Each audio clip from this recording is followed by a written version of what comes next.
Sure thing. Hello, everybody. Welcome to our Washoe Zephyrs bi-monthly meeting here on Thursday, January 28th of 2021. Woo!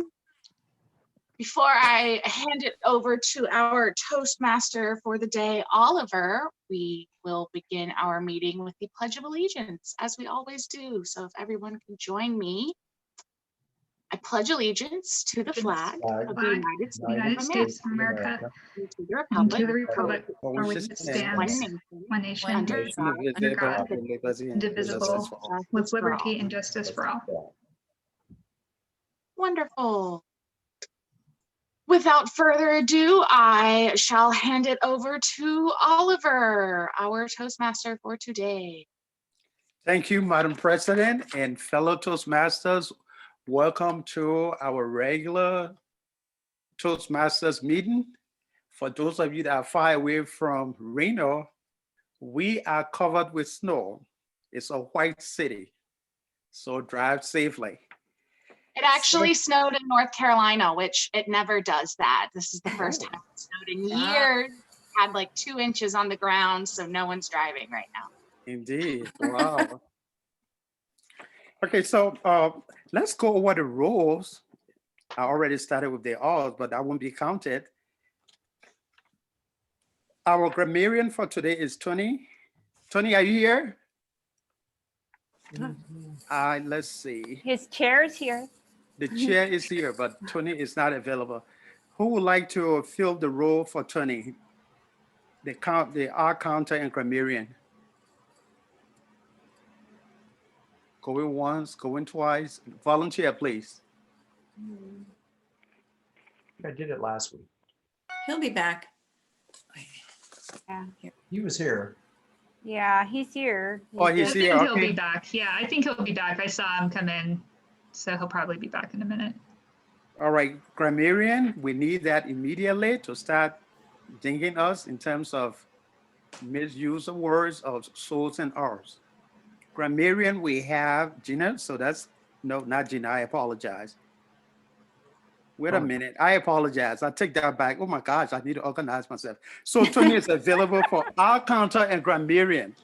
Okay, joke master is Gina, that's okay. Our PM is Nicole. Nicole, are you here? I can see you. Hi. Hi, thank you. Word master is Steve. And Steve is here. Educational minute, Rick is here. Our ballot counter is Lane. Lane is here. So, and we also have our speakers available. And on that note, I would say that we are all covered. Thank you all for filling out the roles. So let's start with our educational minute.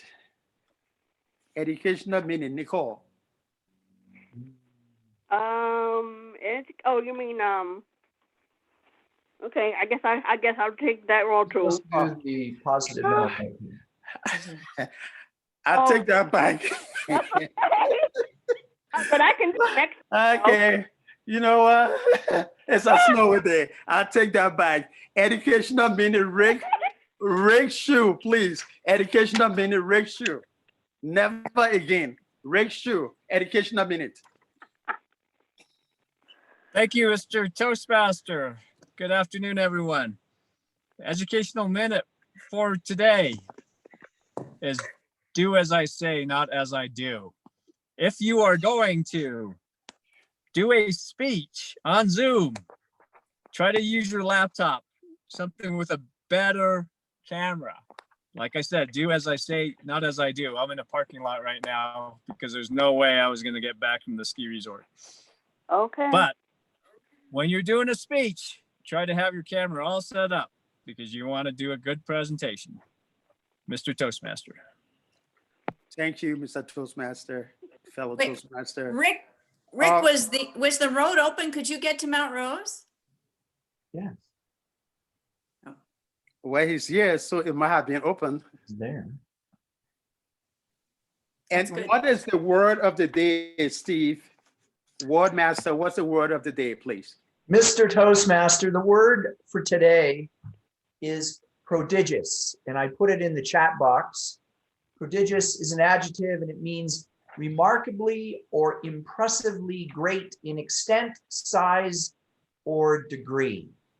And used in a sentence, the word prodigious might go like this. After a dry early winter, we have received a prodigious amount of precipitation.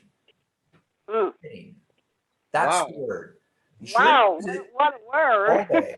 What a word. I haven't heard that. That's a new one. Thank you, Steve, for educating us with a great word of the day. And then let's have our positive mentor attitude by Nicole, PMA, Nicole. Okay. So my positive mental attitude is start a movement so you can make a difference and change the world. Wow. Okay. Thank you very much, Nicole. Yep. Indeed, we all are agents of change. We have an obligation to change the world. Yep. On that note, I would now like to invite our joke master, Gina.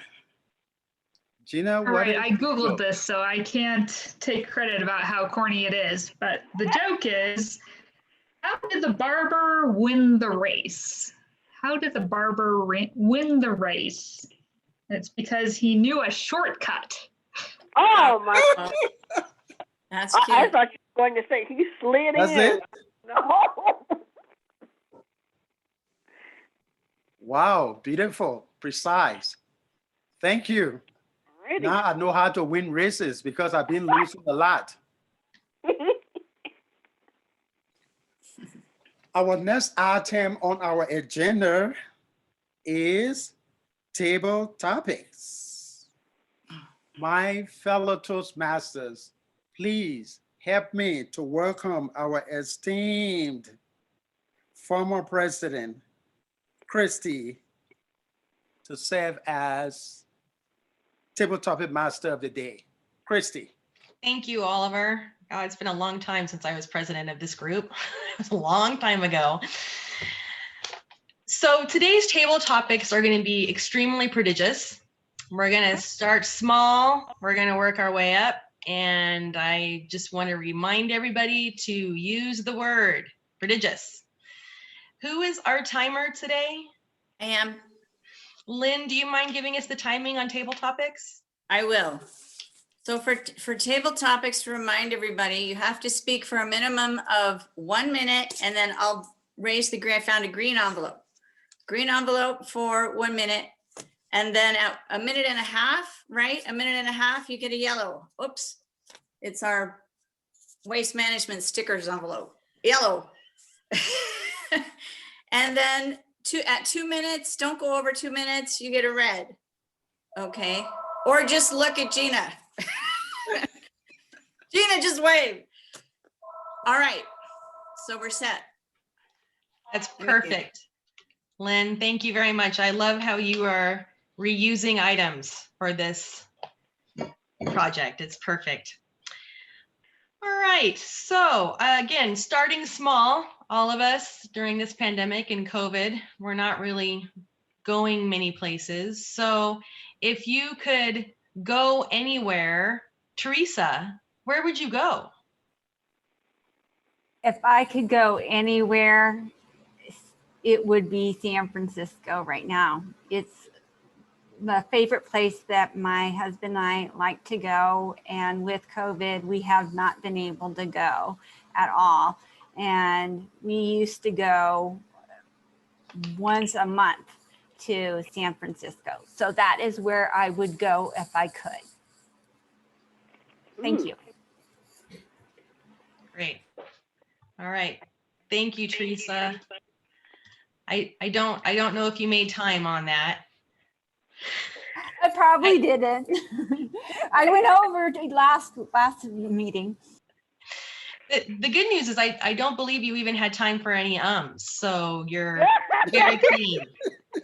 That's really good. That was my focus, unfortunately, opposed to the time. So we'll get there. Thank you. I totally get that. All right, so how about if you could go anywhere in the world? Tony, Kenichi, where would you go in the world?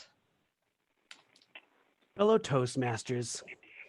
If I could go anywhere in the world, whether there were a COVID issue or not, it would be the Philippines in order to see the places where my wife grew up. My wife came here as, I believe, a 7-year-old with her 3 siblings, as she and her father had waited many years for a visa to clear. Their mother worked as a nurse at Washoe Medical Center, and the rest of the family had to apply for visas to come join her here and become naturalized citizens, I believe is how the story went. But Cheryl has not been able to return to the Philippines all these years. And now she's a bit older.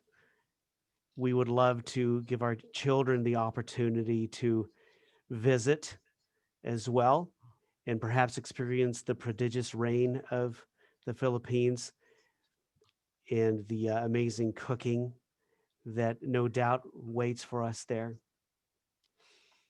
And it would be great to have that be the first really different country I've ever visited. We've been to Mexico, to the very gringo part inside of a timeshare in Puerto Vallarta. And we've been to Canada, which is basically at this point an arguably better America. And the Philippines, that would definitely be a very different experience, even though it's a fairly Americanized nation as well. Fellow Toastmasters. Great job, Tony. You really pushed it out there. I'm always impressed when people are able to keep going. Very good. All right. How about, as far as entertainment, none of us are really getting out very much. Oh, I was going to call on him. He's gone now. None of us are going out very much, and we're missing all sorts of forms of entertainment. Elise, what form of entertainment are you missing the most?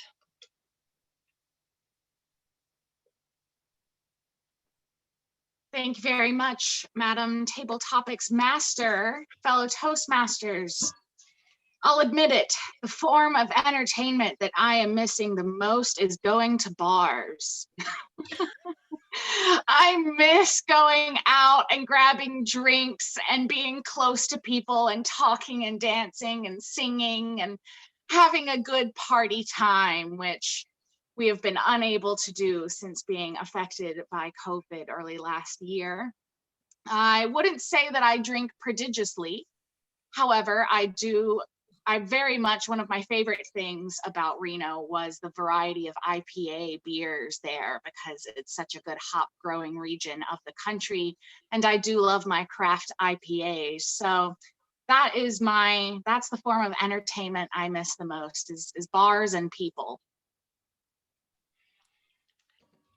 Well done. That was very good. You were the right person to ask that question. Indeed. So one of the things that I miss is traveling. And I'm interested, Rick Santos, is there a form of traveling that you miss doing because of the pandemic? Catching me off guard. Can you hear me, folks? Mhm. Zoom loves to mute me and doesn't like to unmute me. So I have trouble being heard sometimes. In fact, we just replaced our aging recumbent bicycles. They're actually tricycles. And I have a brand new one, which I haven't been able to take anywhere because I got hurt. The weather changed. There's a plague about. People are nuts. Let's see. No,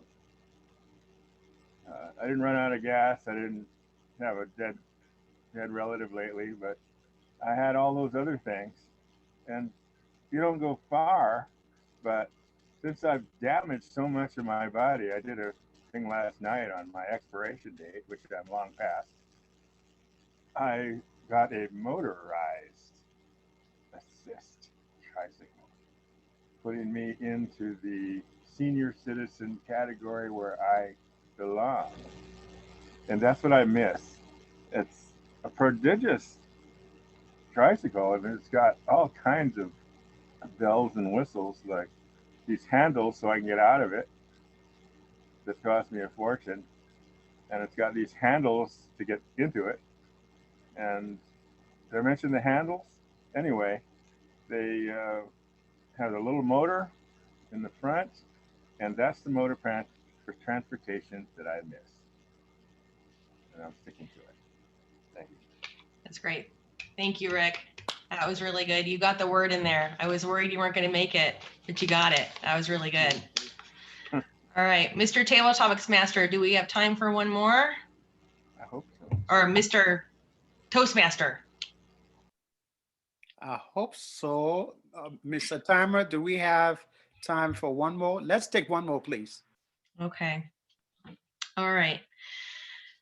So if you could go anywhere in the world right now, Steve Noonan, where would you go?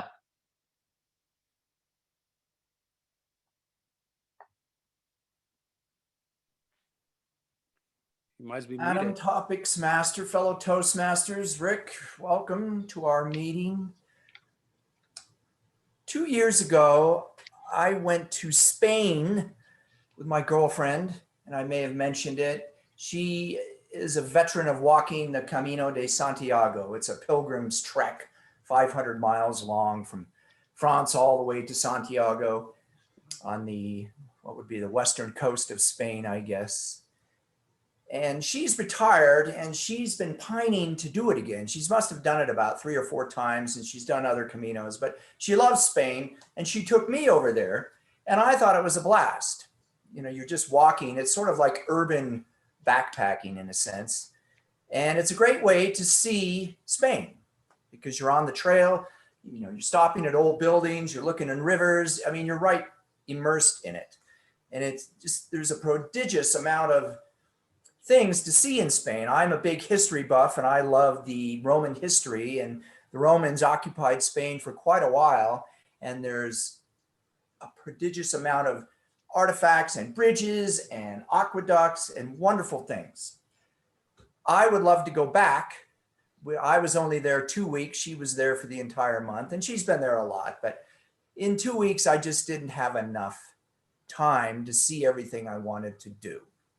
And besides that, because I was only there for a short period of time, I apparently missed the hardest portion of the Camino, which is right at the very beginning. You have to go up and over the Pyrenees in a pretty good clip of time to be able to make a certain town. And that's one of the things about hiking this thing is you have to hike along and be sure to get to the next town because you're not backpacking, you're staying in hostels and hotels. But apparently I'm taking a lot of flack from Victoria because I didn't do the hardest part. So I want to get rid of that flack. I want to get rid of that stigma that I didn't do the hard part. Therefore, Madam Topics Master, I want to go back to Spain to do the hardest part of the Camino de Santiago. That's it. That's great. Thank you, Steve. Thank you all very much. That was fun. I'm feeling really landlocked, can you tell? So looking forward to being able to get out and go some places. Mr. Toastmaster, back to you. Thank you very much, Madam Table Topic Master. I was very amazed by the fact that literally everyone used the word. So great job. Great job. That was a challenging word.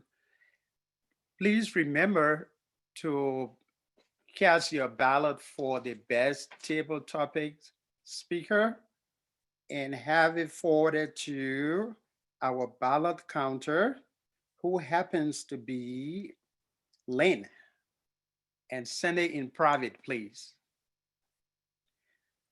With that said, we will now move to. Lynn is trying to say something. Oh, go Sorry, ahead, Lynn. I was on mute and I forgot. Oliver, excuse me. I just want to say that everybody qualified except Teresa. I'm sorry you did not qualify And Tony, Elise, Rick Santos, Steve Noonan all used the word. So there you go. Cast your Thank you. votes. Thank you very much, Lane, for drawing our attention to those critical, areas that matters in terms of You're the ballot welcome. counting. So we'll proceed with the main agenda of the day, which is speaking contest. At this stage, fellow Toastmasters, we have two great speeches from two esteemed speakers. The first speaker is Elise, and Elise is going to be evaluated by Teresa. Teresa, would you please tell us the title of Elise's speech and the objective as well? All right, you guys can hear me, right? So the title of her speech is Working for a Cause. It will be 5 to 7 minutes in length. This is her final speech for level 3 in Pathways.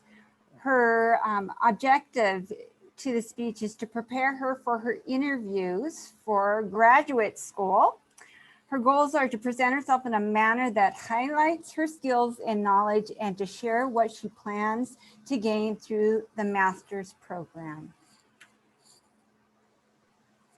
Thank you. Ladies and gentlemen, at this time, please help me welcome Elise.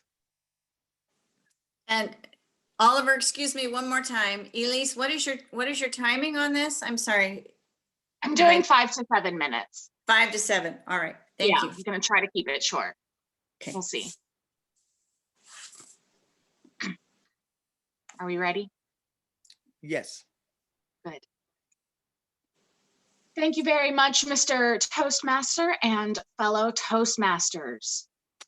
As Teresa explained just briefly earlier, I have recently finished my applications for master's programs. I have applied to North Carolina State University and the University of North Carolina, similar names, different universities, for a Master in Public Administration, which a lot of people hear public and they think policy, but this is the more boots on the ground version of what public policy would be. Public administration focuses on implementing local and state policies in an effective way. And both of the programs I've applied for have an area of focus for nonprofit management because government bodies and nonprofit agencies often overlap a lot because nonprofits are a great way to supplement and support existing or non-existing government programs. For the applications and the interviews for the applications, there's an interview process, which is the entire purpose of this speech, is to prepare myself for an interview by getting used to talking about myself and why I'm a good candidate for this position. And I've limited it, or I've driven it down to 3 main reasons, which number 1 is that I'm passionate and I am cause driven. 2 is that I enjoy working for and supporting nonprofits. And 3 is that I have a good amount of experience working with and for government agencies and nonprofit organizations. So number 1, I'm passionate and I am cause driven. Those of you who know me know that I really like animals. I've always loved animals ever since I was a little kid. It's why I went to school for environmental science. It's why I've been choosing the career paths I've been choosing, is because I love animals and I want this world to be a happy, good place for their innocent little souls. When I was 11, I actually decided to stop eating meat entirely and have been going strong until today. I haven't eaten any meat since then, which has been almost 15 years now. And 8 of those have been a vegan diet entirely. So that's a little example of how when I dedicate myself to something, I go all in. I go full in, I don't look back, and I dedicate myself entirely. Number 2 is that I enjoy working for and supporting nonprofits. I really like the environment. Nonprofits, as I said earlier, relate to public administration because they work closely together for similar goals, common goals, in order to better the community in certain and specific ways. And a lot of times they do a better job working together for a single cause than they would if they were operating in silos and just doing their own things. And I really like this collaborative kind of environment that exists in the nonprofit world that I experienced during the career and jobs and internships I've had, which I'll talk to you about in a little bit. And government bodies, private companies, nonprofits, they can all be more successful if they work together and cooperate. And I'm great at cooperating and working with people, and I really enjoy that work. And then the largest reason why I think I'm a great candidate for this position is simply my experience with government bodies and with nonprofit organizations. Going back to before I graduated college, my first internship in college was at a national park in Sydney, Australia. It was during the semester that I studied abroad, and I got to work in the park working on mostly their invasive weeds management programs. And this gave me a look into how really big scale projects and initiatives like invasive weeds management get broken down into day-to-day tasks. They get broken down and broken down and broken down, and then you have what you need to do each day in order to implement these ideas. And a lot of times the daily tasks there were things like pulling up weeds and picking up litter. And that doesn't seem a lot of glamorous to a lot of people, but my supervisors were able to engage with me and teach me how these tasks added up to that larger picture and how what we were doing every day in the long run really does make a difference. And then my familiarity with the government sector continued on in college when I did my senior capstone project. I worked with 5 other NYU seniors to conduct an observational study of single-use plastic bags in the 5 boroughs of New York City. And our findings were collected and summarized and put in with a letter of suggestion, which was sent to the New York City Council, because at that time they were debating a bill which would introduce a 10-cent fee on all single-use bags in the city.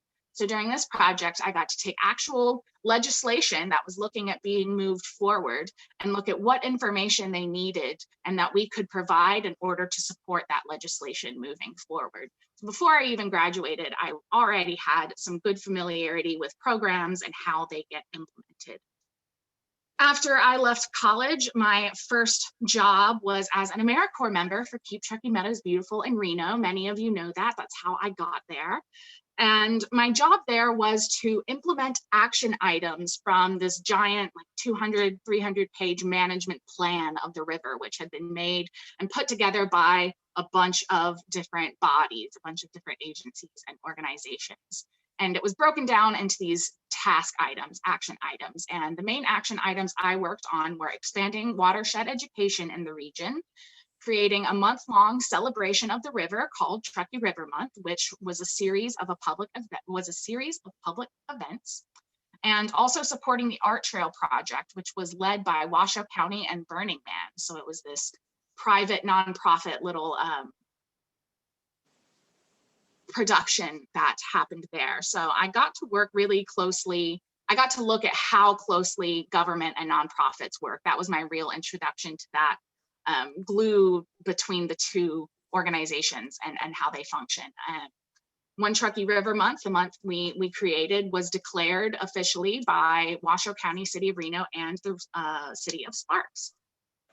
And then that moved on into my position, which I recently had to leave, unfortunately, but that was working with Keep Truckee Meadows Beautiful in their nonprofit organization to manage and implement the youth education program. So this was that direct nonprofit work that I'm looking to do a little bit more of. During that position, I worked with the school district, teachers, principals, Division of Environmental Protection, Division of Agriculture to bring waste, weeds, and watershed education to as many students and as many teachers as possible. And this role involved a lot of administration, which is what I am going for. And it gave me experience in working with budgets to meet objectives which were promised to funders, which is pretty much how nonprofits work. They promise, they'll do things, and people give them money to go do those things. So I got to learn the ins and outs a little bit of how nonprofits work there.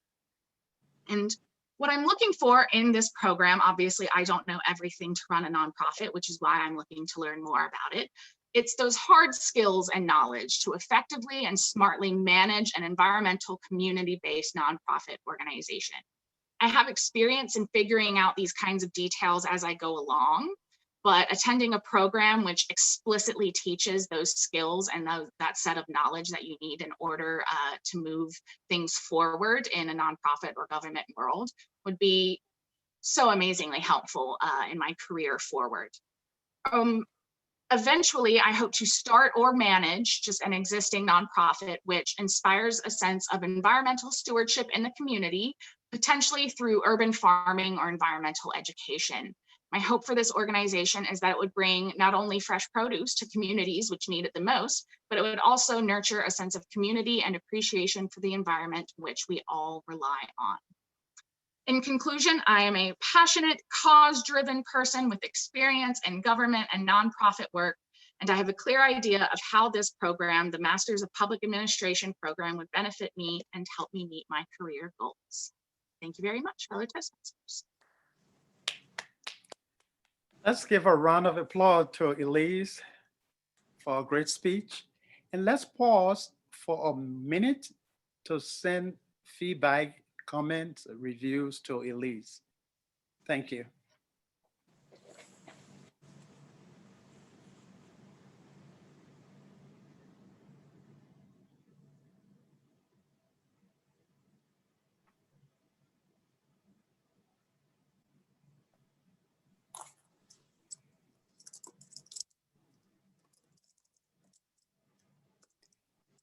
Okay, the minute is over.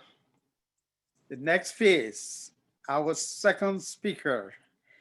Our second speaker jumped into this race at the last minute. Thank you very much, Toastmaster Rick, for substituting for Omega. Rick is going to be evaluated by Lynn, who also jumped into this, at the last minute, which we highly appreciate. Lynn will tell us the title of Rick's speech, the duration, the objective. Fellow Toastmasters, help me to welcome Lynn, who will give us some synopsis of Rick's speech. Lynn.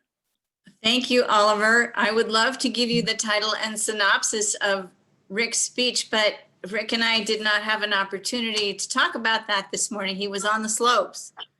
So Rick, you can tell us your title and a brief synopsis of your speech. I will be doing a speech in Pathways 3 on storytelling.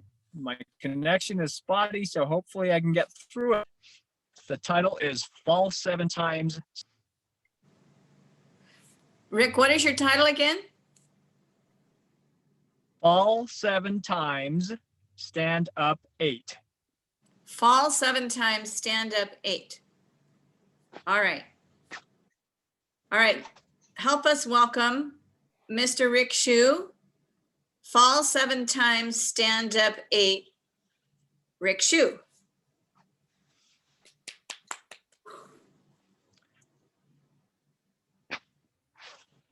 Fellow Toastmasters, it's 1931. I am born in a poor farming community on the island of Taiwan. Japanese occupied, no running water, no electricity, no phones. My father has, and I am the outlier. I just want to study while they farm and mess around. I study so hard that I get into National Taiwan University, the Harvard of Taiwan. I earned a bachelor's degree. I enroll in a master's program. The university offers me a 2-year fellowship to study abroad. It's a dream come true. But that offer is yanked out from under me. You see, the government requires all college graduates to receive 2 years of military training to serve as an officer when necessary. I am too short. I fail the physical standards and cannot serve. I fall down.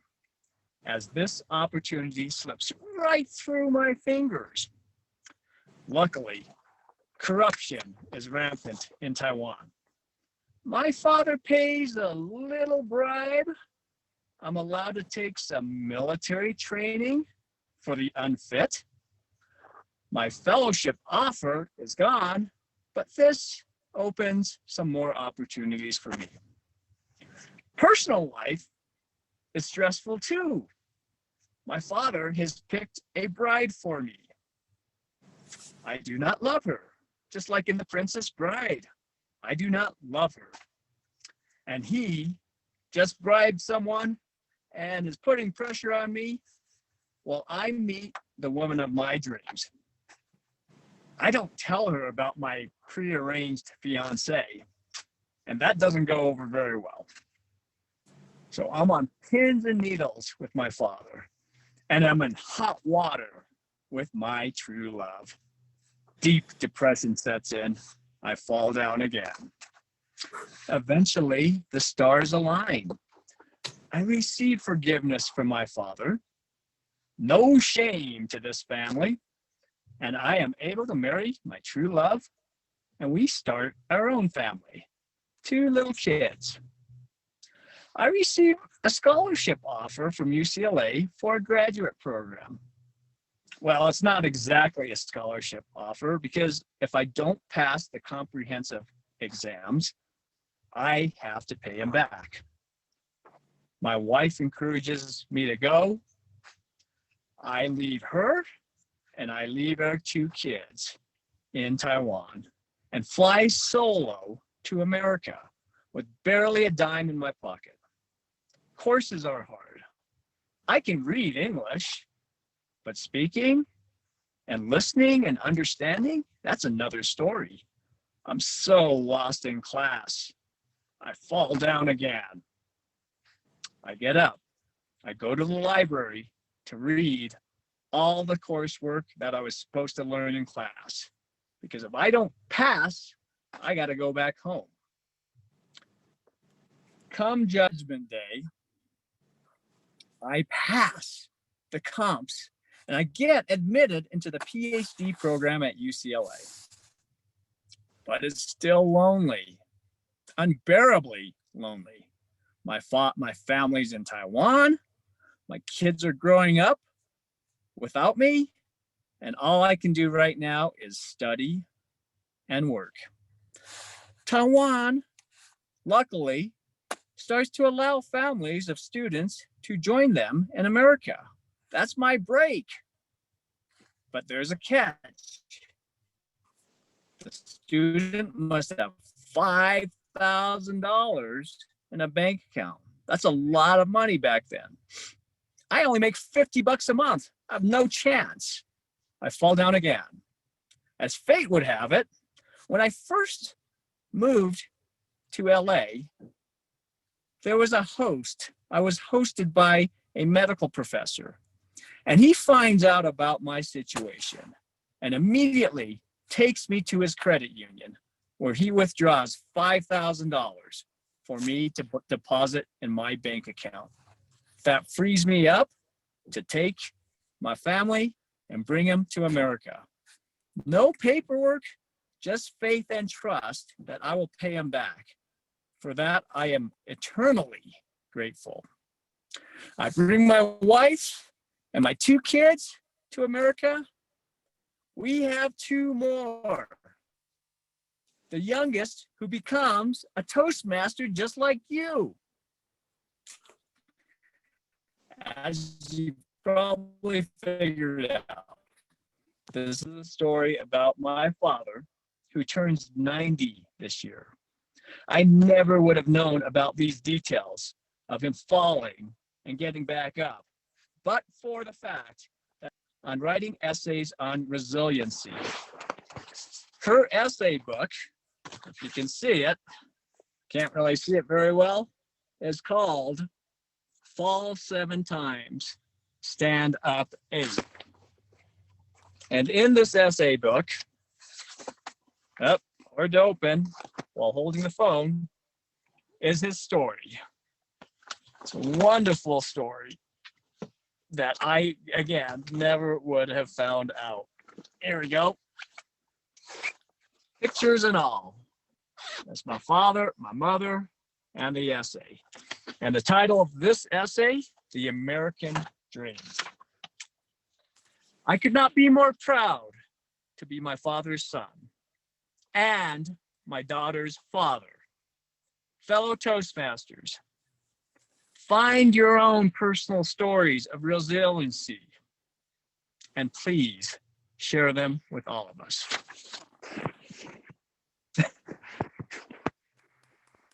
Oh, thank you very, very much, Rick, for that rendition, a real story.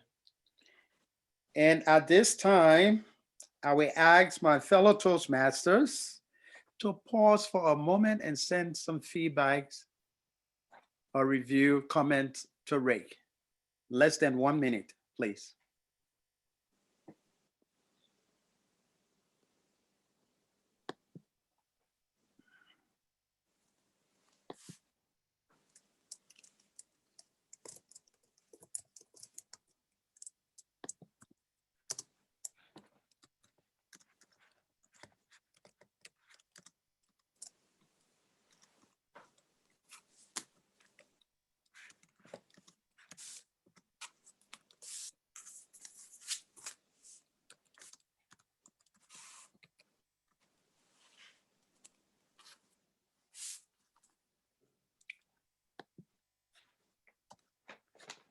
Thank you very much. At this time, I'm hoping that the remarks that I made with respect to pausing, you can seize that moment also to add additional 30 seconds to submit your counting, your vote count in terms of who presented the best speech. And turn that into Lane, please. Right.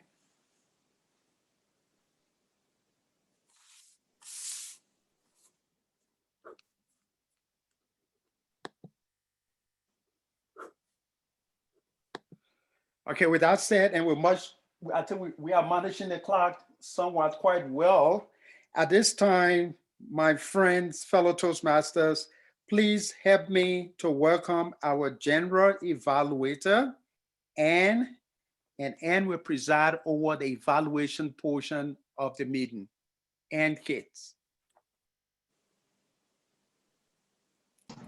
Anne isn't here, Oliver. Oh, how did we miss that? Okay, Gina, do you mind taking over that, please? Okay, I guess that's what I get for unmuting myself. All right. Well, I will introduce our first evaluator. Our first evaluator is Teresa. So she will be evaluating Elise's speech. And how much time do I have? Is it like 2 minutes? Lynn, can you explain the timing? Oh, yes, I will. Sorry, I'm gathering votes. People send in the rest of your votes. I've got all of the votes for table topics. We need a few more votes for speaker. And Teresa, for the evaluator, the timing for the evaluator. You know, I'm not sure of what that is. I don't have my little cheat sheet on the time. It's Gina, okay. It's okay. what Oh, sorry.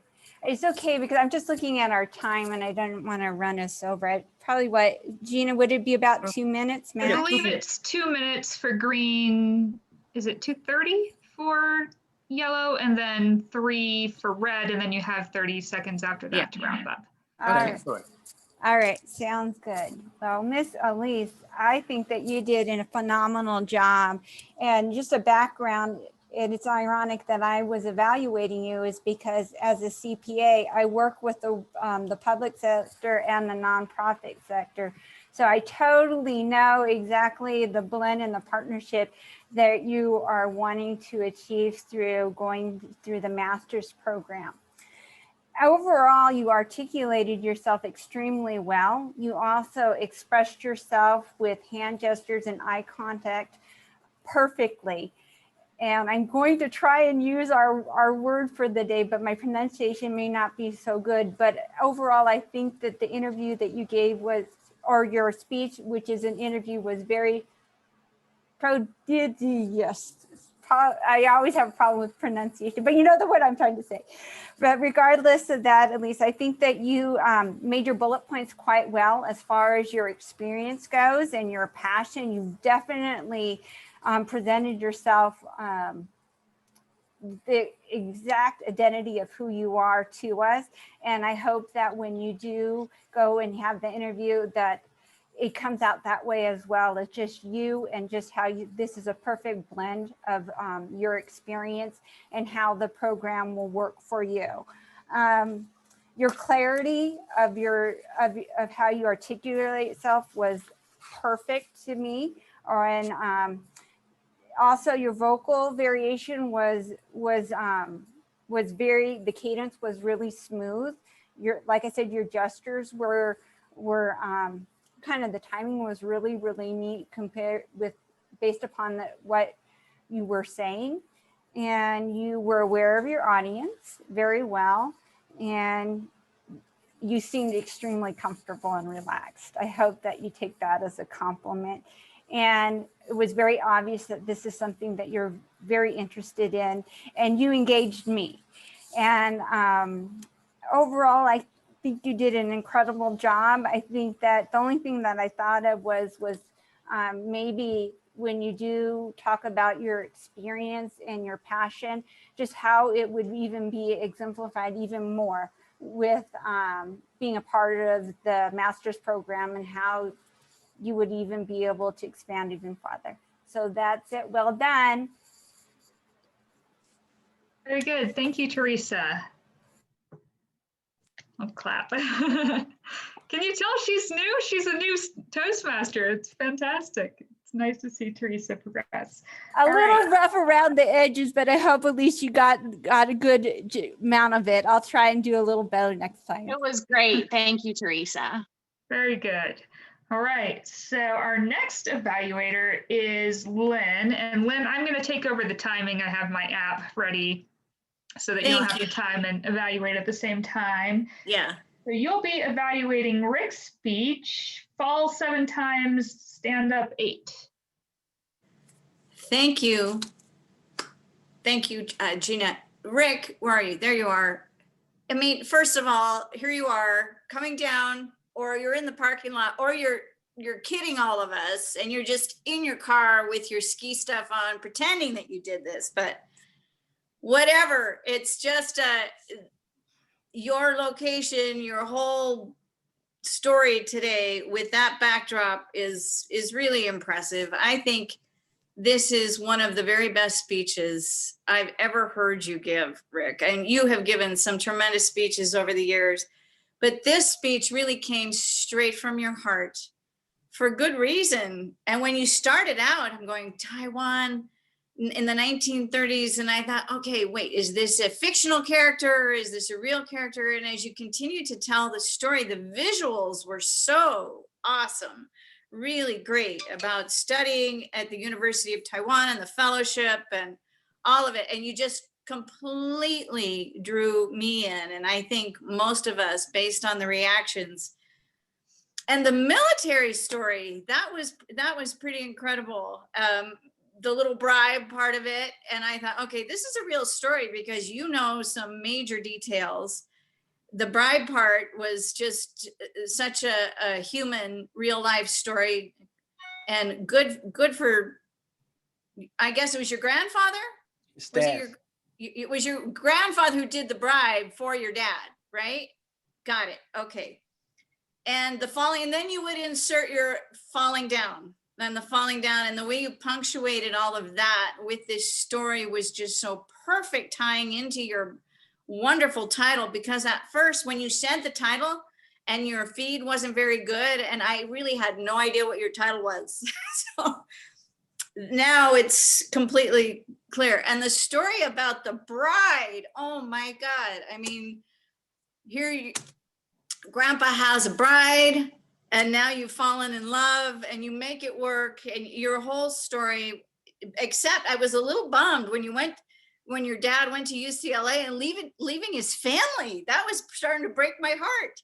So thank goodness for the mentor, the good friend who brought your dad to the credit union and got the $5,000, and everybody came. And it's an incredible story. You must be so proud of your family, Rick. I have really nothing to suggest except make sure that you've got a really good interconnection if you're skiing, hiking, wherever you're doing. But what a great example of how to give a great speech last minute, no matter where you are, under any conditions. Congratulations. Loved every minute of it. Madam General Evaluator. All right, thank you, Lynn. And please send your votes for the best evaluator to Lynn. And with that, I will do the general evaluation of this meeting. And I think we started on time. I'm sorry about my internet connection. I am doing these Zoom calls from my master bedroom, which I normally have a better hookup in my baby room. But the baby now likes to take his naps in his full-size twin bed. So he takes over that room. So unfortunately, my connection is probably not the best, but I really was impressed both by Elise and Rick. I know sometimes in Zephyrs, we move our schedule around a lot, and both of the speeches were excellent. And Rick, I never knew all of that about your family. That's so great. I definitely have written memoirs, I've taken memoir classes, and I think that's just fantastic. So I hope that you'll consider giving that speech again, either in the evaluation contest or if we nominate. I'm not sure what we'll do. So we may want to discuss the contest, upcoming contests. I believe the area contest is going to be in March, and then February, we have only 2 meetings. So if we do want to do contests, we'll have to think about, do we want to do international first and then evaluation?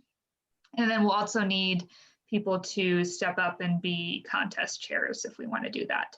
And if it's too much work, none of that happens with the, or at least applies to DCP. So we can always nominate for that as well if we do. So with that, I will return control to our Toastmaster, Oliver.